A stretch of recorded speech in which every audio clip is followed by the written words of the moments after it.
Okay guys, இன்றைக்கி நம்ம பார்க்க போகிறது என்னென்னா கம்பெனி லா அதை இன்ட்ரடக்ஷன் பார்ப்போம். கம்பெனி லாவில் ஃபஸ்ட்டு முன்னாடி வந்து 1956 வந்து கம்பெனிஸ் ஆக்ட் இருந்துச்சு. அதுக்கப்புறம் அதில் சில மாடுலேட் பண்ணி 2013 வந்து கொண்டு வந்தாங்க கம்பெனி ஆக்ட் 2013. இதில் வந்து மொத்தம் 29 சாப்டர் 470 செக்ஷன் 7 ஷெடியூல்ஸ் இருக்குது அப்படின்ற மாதிரி சொல்கிறாங்க. வாட் இஸ் கம்பெனி அப்படின்னு கேட்டோம்னா, கம்பெனி என்ன அப்படின்றது கம்பெனி வந்து ரெண்டாக டிரைவ் பண்ணுறாங்க. ஒன்று வந்து காம், இன்னொன்று வந்து பேனிஷ். காம் அப்படின்னா டுகெதர் அப்படின்ற மாதிரி சொல்கிறாங்க. பேனிஷ்னா பிரெட் அப்படின்றாங்க. பிரெட்னா ரொட்டி.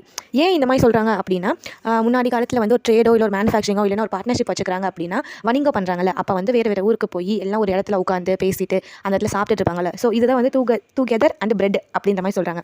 ஸோ இதுதான் பேனிஷ். அதுதான் கம்பெனின்னு வந்து மாறிடுச்சு அப்படின்ற மாதிரி சொல்கிறாங்க. கம்பெனினா என்ன அப்படின்னா இன்கார்பரேட் அசோசியேஷன் ஆஃப் பர்சன் அப்படின்றாங்க. இதை வந்து இன்கார்பரேட் அப்படின்னா ஒரு ஒன்றா இருக்காங்க எல்லாம் அப்படின்றது தான் வந்து இன்கார்பரேட் சொல்கிறாங்க. அதுதான் கம்பெனின்றாங்க. இதை செக்ஷன் 2 class 20 வந்து டிஃபைன் பண்ணுதுன்றாங்க. ஒரு கம்பெனியை ரன் பண்ணுறது எப்படி அப்படின்னா, அதுக்கு வந்து ஒரு ஆர்டிஃபிஷியல் பர்சன் வேணும், ஒரு நேச்சுரல் பர்சன் வேணும். ஆர்டிஃபிஷியல் பர்சன் யார் அப்படின்னா, ஒரு மனுஷனான உருவாக்கப்படுற ஒரு விஷயம், அதுதான் வந்து கம்பெனி அப்படின்ற மாதிரி சொல்கிறாங்க. அது இருந்தால் தான் வந்து அந்த விஷயம் ரன் ஆகும். அதாவது ஒரு ஹியூமன் வந்து ஒரு விஷயத்தை ஒரு கம்பெனி உருவாக்குறாரு.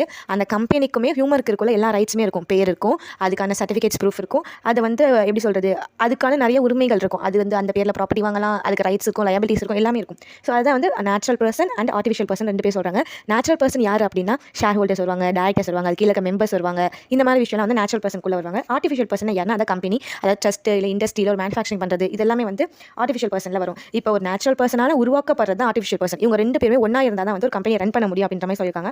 நேச்சுரல் பர்சன் வந்து ஒரு வயசுக்கு அப்புறம் இறப்பாரு. எப்படி இருந்தாலுமே அவங்களுக்கு இறப்புன்னு ஒன்று இருக்குது. பட் வந்து ஆர்டிஃபிஷியல் பர்சனுக்கு இறப்பு இருக்கா அப்படின்றது கொஸ்டின் மார்க் தானே. அதுக்கு வந்து இறப்புன்னு ஒன்று இருக்குது. அது என்னன்னா வைண்ட் அப் பண்ணுறாங்கல்ல, ஒரு கம்பெனி ஊண்ட் ஆயிடுச்சுன்னா அது வந்து வைண்ட் அப் பண்ணுவாங்கல்ல, அதுதான் வந்து அதோட ஒரு விஷயம் சொல்கிறாங்க.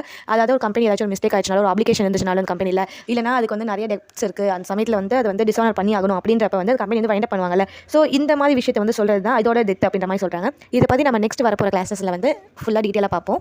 இப்போ வந்து இந்த இன்ட்ரடக்ஷன் மட்டும் நம்ம பார்த்துக்கலாம்.